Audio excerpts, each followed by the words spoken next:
The year is 1928, and the world hums with the vibrant, restless energy of the Jazz Age. Flapper dresses sway in dimly lit speakeasies, gramophones crackle with new rhythms, and the spirit of adventure calls to those bold enough to answer. Among them is Dr. Aris Thorne, a brilliant but unconventional marine archaeologist from Boston. Unlike his peers, who meticulously charted known wrecks, Aris was obsessed with the myths, the whispers of civilization swallowed by the sea, particularly the legend of Aethel, a city said to have rivaled Atlantis in splendor and mystery. Aris was a man of contrasts. His tweed suits were perpetually rumpled, his dark hair a perpetual mess, yet his piercing blue eyes held the focused intensity of a scholar possessed. His office at the university was a chaotic sanctuary of dusty maps, ancient nautical charts, and half-eaten sandwiches. He believed that true discovery lay not in verifying the known, but in proving the impossible. His colleagues dismissed Aethel as a fanciful legend, but Aris saw patterns in scattered texts, anomalies in tidal charts, and a nagging intuition that kept him tethered to the sea's deepest secrets. His breakthrough came not from academic research, but from a chance encounter in a smoky, illicit gambling den in New Orleans. An old, weather-beaten fisherman, his face a roadmap of sun and brine, had drunkenly bragged about a strange starstone he'd found tangled in his nets off the coast of a remote Caribbean island. The fisherman described it as pulsing with a faint, internal light, humming with an otherworldly energy. Aris, whose research on Aethel included ancient carvings depicting celestial alignments, felt a jolt of recognition. He tracked down the fisherman and, after much persuasion and a considerable sum, acquired the starstone. It was a fist-sized orb of smooth, dark basalt, oddly warm to the touch. Etched into its surface were intricate, unfamiliar constellations, and at its core, a single, perpetually glowing sapphire. This was no ordinary stone. This was, Aris suspected, a piece of Aethel itself. His university, tired of his expensive and esoteric pursuits, had cut his funding. Undeterred, Aris liquidated his modest inheritance, purchased a dilapidated but seaworthy fishing trawler, and hired a small, skeptical crew. He equipped the trawler with the latest, albeit still crude, sonar equipment, and set sail for the coordinates the old fisherman had given him, a patch of deep, unexplored ocean near an uninhabited volcanic island chain. The journey was arduous.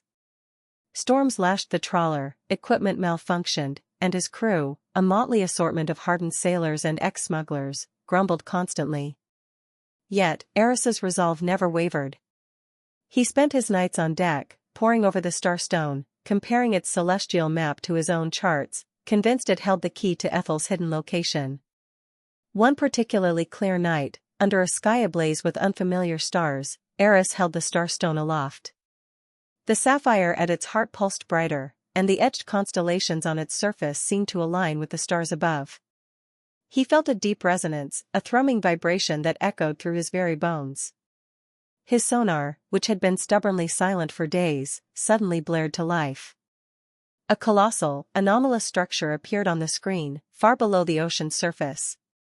It was immense, unlike any natural formation or known wreckage. It was perfectly geometrical, impossibly vast. Aris's heart hammered in his chest. Aethel. He had found it. He ordered the crew to deploy the deep-sea submersible. It was a single-man vessel, a cramped, spherical metal shell designed for observation, not excavation. His crew refused to go, citing superstitions about cursed waters. Aris didn't hesitate. He was a man driven by discovery, not fear. He descended into the crushing darkness of the abyssal plain. The pressure mounted, the submersible groaning around him.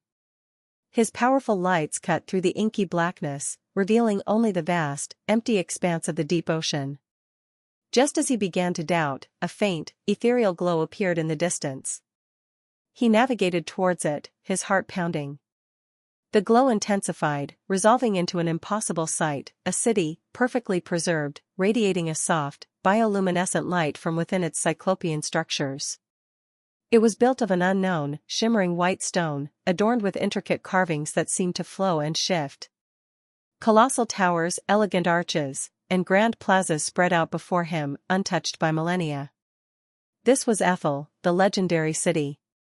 As he drew closer to the city's central plaza, he saw it. A massive, ornate temple, its entrance guarded by colossal statues of beings with both human and aquatic features. At its very heart, a gigantic, perfectly spherical chamber pulsed with the same internal light as his star stone. He knew, with absolute certainty, that his journey had just begun. This was where the true secrets lay. He piloted the submersible towards a grand, arched entrance, his hand instinctively gripping the star stone. As the submersible approached the threshold of the temple, the star stone in his hand pulsed violently, its sapphire eye flaring with a brilliant, blinding light. The last thing Aris saw before a wave of pure energy engulfed his submersible was a flash of movement within the temple's depths, a figure, impossibly graceful, emerging from the shimmering light, its eyes meeting his across the vast ocean. The energy that surged from the temple was not violent, but transformative. It felt like plunging into an electric current, yet simultaneously, plunging into profound silence. Aris's submersible was momentarily blinded, then rendered inert. He blacked out, the star stone slipping from his numb fingers. When consciousness returned, it was not to the confined space of the submersible. Aris felt a strange, buoyant weightlessness and the distinct sensation of cool, perfectly clear water enveloping his body. He gasped, expecting his lungs to fill with brine, but instead, he inhaled, drawing air that felt crisp and surprisingly fresh. He was breathing underwater. He looked around, disoriented. He was standing, or rather, drifting gently, inside the cavernous main hall of Aethel's central temple. The light here was not mechanical but organic, radiating softly from the crystalline walls and from giant, luminous flora that swayed gently in the currents.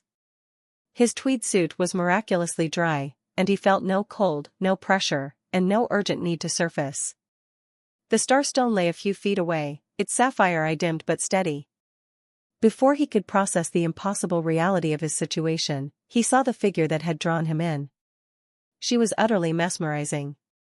Tall and slender, she wore garments woven from shimmering, pearl-white material that moved with the water, giving her an ethereal, almost liquid appearance. Her skin was pale, faintly opalescent, and her hair, the color of wet obsidian, floated around her head like a dark halo. Most striking were her eyes, large, luminous, and the color of the deep-sea abyss, reflecting the bioluminescence of the city.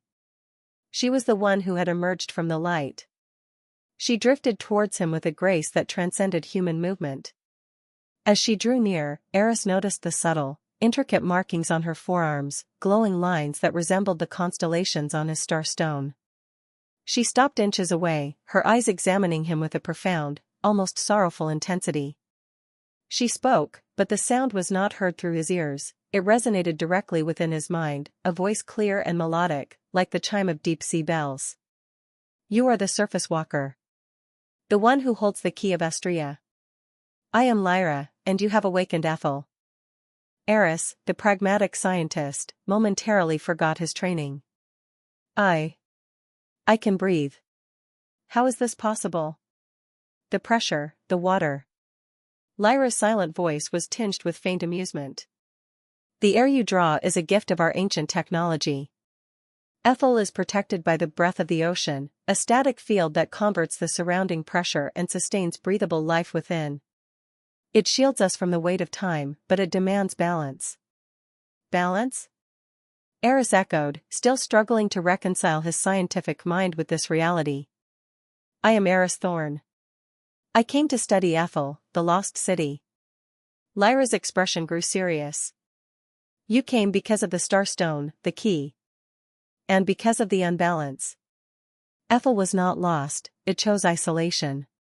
5,000 years ago, when the great cataclysm threatened the surface world, our ancestors chose to sink the city, preserving our knowledge and civilization beneath the waves. The key was sent to the surface to await the moment when the balance of the surface and the deep was threatened again. She retrieved the starstone and held it out. Its sapphire pulsed slowly between their hands. The key is a beacon. By holding it, you share a memory with our city's core. Your presence here signals the fulfillment of the prophecy. Prophecy? Aris frowned. I'm an archaeologist, not a figure in a legend. The legend of the explorer from the sun, who would carry the key back when the waters grew cold, Lyra explained, her eyes tracing the lines on his face.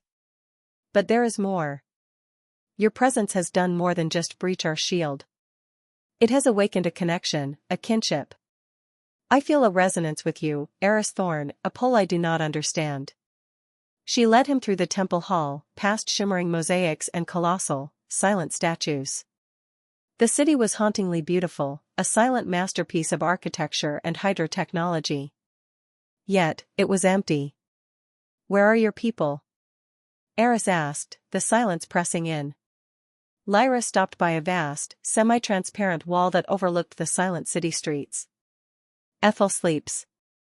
To preserve our civilization through the millennia, our people entered a state of cryogenic suspension, awaiting the time of return. I am the Soul Keeper, Lyra, tasked with maintaining the city's systems and awaiting the key's return. Aris felt a surge of awe and pity. She had spent millennia awake, alone in this magnificent, sunken tomb. Lyra turned back to him, her expression a mix of duty and longing. The true reason you were pulled here is simple: the breath of the ocean, our shield, is failing. The immense, constant pressure of the deep sea is finally fracturing our power core. The city will be crushed within a few days, and my people will perish in their sleep. The prophecy states that the surface walker must use their knowledge, the knowledge of the world above, to repair the heart of Aethel. We need a specific element that exists only on the surface, a catalyst to stabilize the core. What is it? Aris asked, his scientific curiosity immediately displacing his shock. Lyra looked at him, her gaze penetrating. A purified isotope of radon, an element we knew, but lacked the means to synthesize before our descent. Your surface science, your modern chemistry, you must tell me how to obtain it, and we must do it before the pressure claims us both. Aris, the unorthodox archaeologist, was now a critical engineer, tasked with synthesizing a life-saving element using 1920s technology in a 5,000-year-old underwater metropolis. He knew the challenge was immense, but looking into Lyra's desperate, luminous eyes, he felt an obligation far deeper than professional duty. The pressure of their impossible task settled heavily upon them, yet the ethereal environment of Aethel seemed to amplify their focus. Aris, his archaeologist persona shelved, reverted entirely to the scientist. He needed to understand Aethel's power core, and Lyra was the living blueprint. She led him deep into the temple complex, down crystalline corridors where light rippled like slow waves. They reached the core chamber, a vast, echoing space dominated by a massive, pulsing engine built of interlocking, glowing quartz and an unknown metal. This was the source of the breath of the ocean field. The core was dangerously unstable, faint, silvery cracks spiderwebbed across the quartz surface, and the rhythmic pulse occasionally stuttered, causing a brief, terrifying drop in the breathable air quality. Lyra explained the principle. The core ran on focused geothermal energy, stabilized by a rare internal isotope, Aethel's native element, which was now degrading. The modern radon isotope, if introduced and activated by the star stone, could temporarily bridge the gap, giving Lyra time to execute a deeper, long-term repair protocol. The challenge is purity, Aris stated, running his hand over a control panel covered in shimmering symbols. Radon is a radioactive gas, a product of radium decay. To synthesize a usable amount of the required isotope, radon-222, we need a substantial source of radium-226. Lyra's luminous eyes dimmed slightly. Radium is an element of the surface. Aethel's archives show that the element of illumination was known, but always scarce. Aris realized the severity of the problem. Radium was incredibly rare and expensive even in 1928, primarily used in glowing clock dials and early medical research. He had no radium source on his trawler. My submersible is our only link to the surface. I must ascend, contact my crew, and arrange a delivery, Aris decided. Lyra shook her head, her dark hair swirling around her. Impossible. The energy expended to pull your vessel through the shield's threshold depleted the core severely. The breath field is barely stable enough for us now. We cannot risk another breach of the surface barrier. It would crush the city instantly. They were trapped. The solution was on the surface, but the means to reach it was gone. Lyra then led him to Aethel's archives, an awe-inspiring chamber where knowledge was stored not on paper, but in shimmering, crystalline structures. She showed him records detailing the life and work of the city's greatest scientist, Aethel, who had overseen the initial descent 5 millennia ago. Within Aethel's final entries, Aris discovered a potential miracle. Aethel, knowing their limited radium supply, had engineered a self-sustaining miniature core, a fail-safe power cell, hidden within the temple. This cell, designed to power Lyra's own survival pod, contained a highly concentrated, purified block of radium-226. Aethel was brilliant, Lyra whispered, her mental voice filled with reverence. He foresaw everything. The fail-safe cell is designed to sustain a small, localized shield for centuries. But accessing the radium means sacrificing the only other working power source in the city. It's a necessary risk, Aris countered, his mind already formulating the extraction process. We extract the radium, use it to synthesize the radon catalyst, stabilize the main core, and then we worry about the long-term fix. Where is the cell? The cell was located deep beneath the archives, protected by a complex sonic lock based on Aethel's ancient musical scales. Lyra knew the scales by heart, having played them as the keeper for centuries to maintain system harmony. As they made their way to the sublevel, the connection between them deepened. Working side by side in the face of imminent doom, the physical, temporal, and cultural barriers evaporated. Aris was captivated by Lyra's profound knowledge, her quiet courage, and the immense, lonely burden she carried.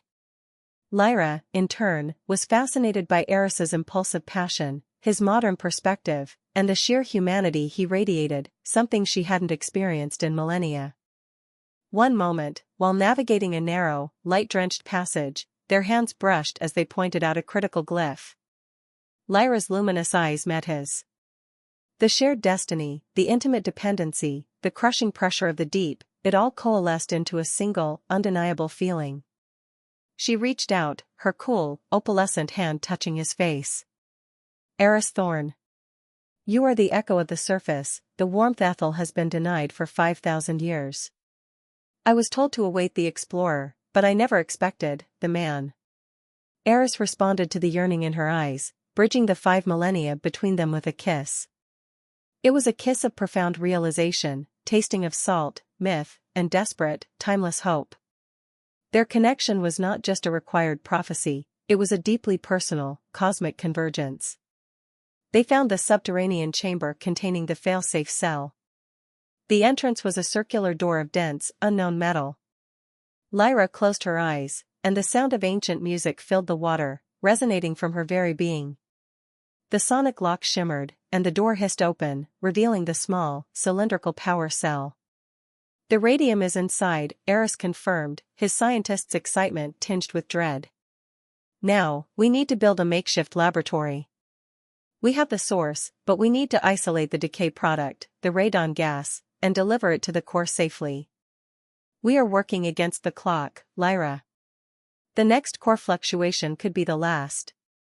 The makeshift laboratory was established in an unused, expansive workshop near the archives, a room originally designed for the manufacture of Aethel's crystalline monitoring devices.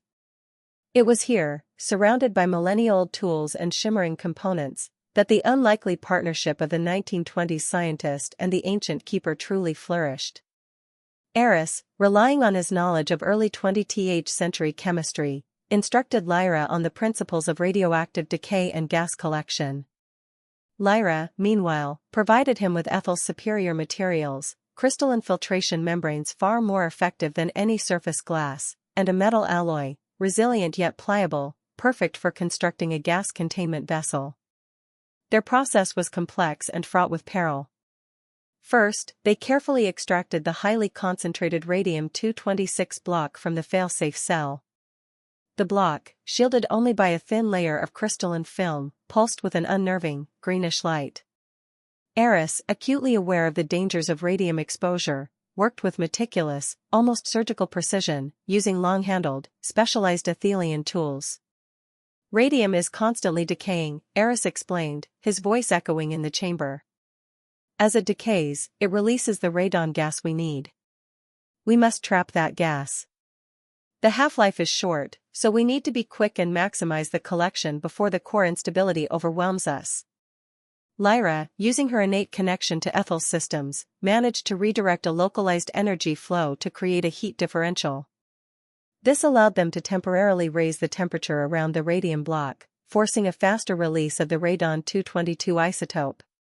Days merged into a relentless cycle of calculation, construction, and close calls. The main power core's instability grew worse. The breath of the ocean field began to flicker more violently, the temperature inside the city dropped rapidly, and the air frequently grew thin, causing Aris's lungs to burn painfully.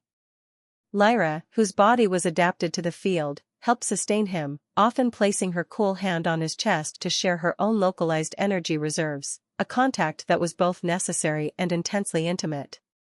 The containment vessel Aris designed was a marvel of cross-temporal engineering, a fusion of his rudimentary understanding of gas physics and Lyra's crystalline pressure technology.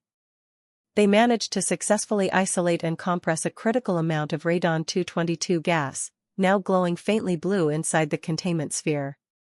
"We have it," Aris whispered, exhaustion etched onto his face. "Enough to stabilize the core for a significant time. But the clock has run out, Lyra. The main core's quartz shield is starting to fracture visibly."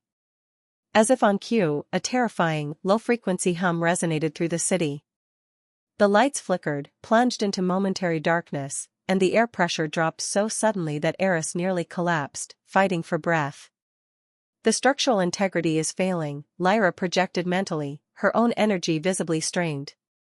"We must take the radon to the core, now. The injection port will be open for a few moments during the next stabilization cycle, if the core survives that long." They rushed back to the main core chamber, the radon containment sphere clutched between them. The scene was apocalyptic. Giant silvery cracks raced across the quartz core, and the power engine was groaning and sputtering, releasing plumes of dark, shimmering fluid into the water. The massive, central chamber was shaking violently. Colossal crystalline formations began to shear and collapse, impacting the ground with silent, yet bone-shaking force.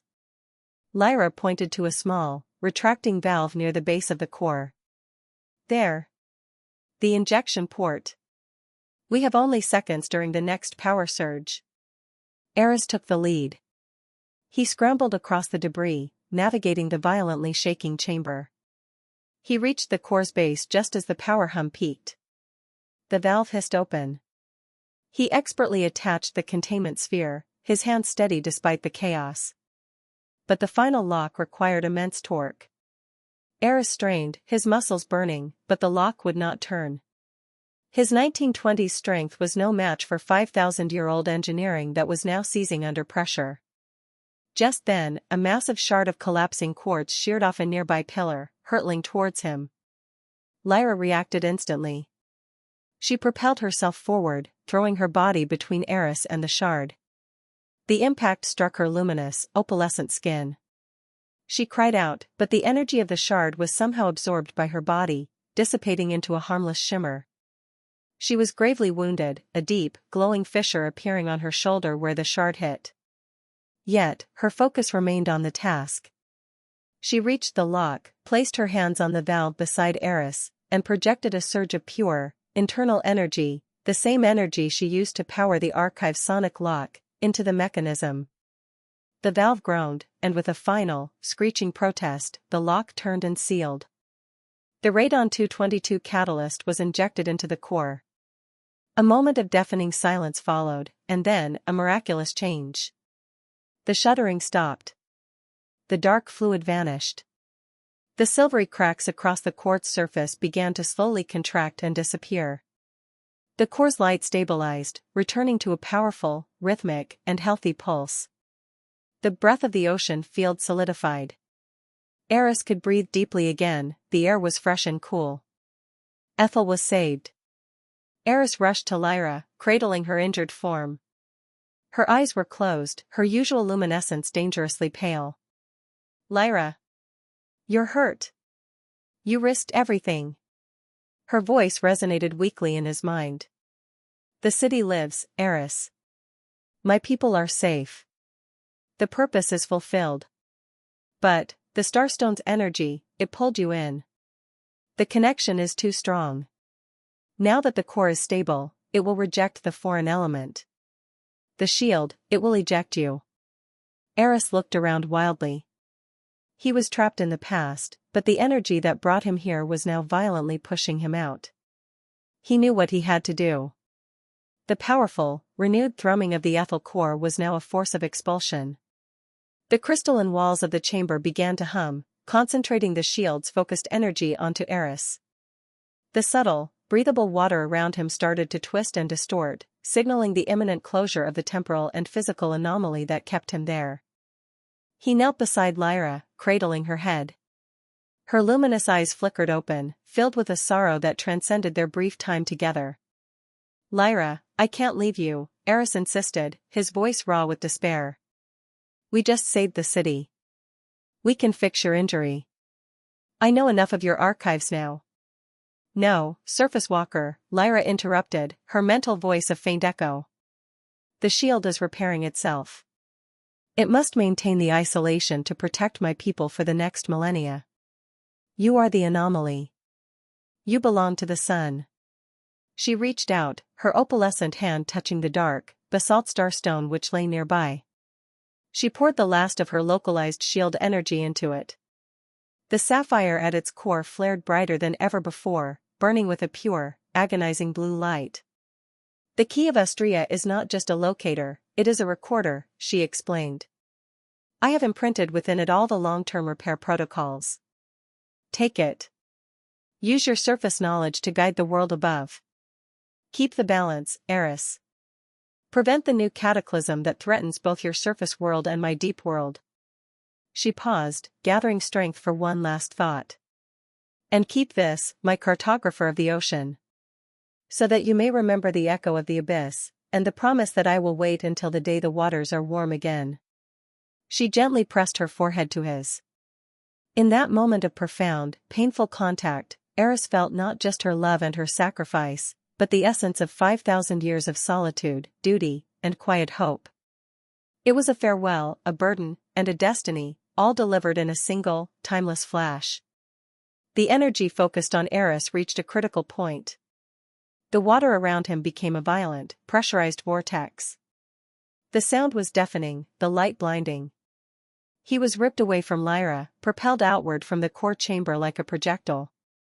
His last image was of Lyra, lying amidst the pristine white stone, her body pale but peaceful, the starstone now glowing steadily with her imparted knowledge.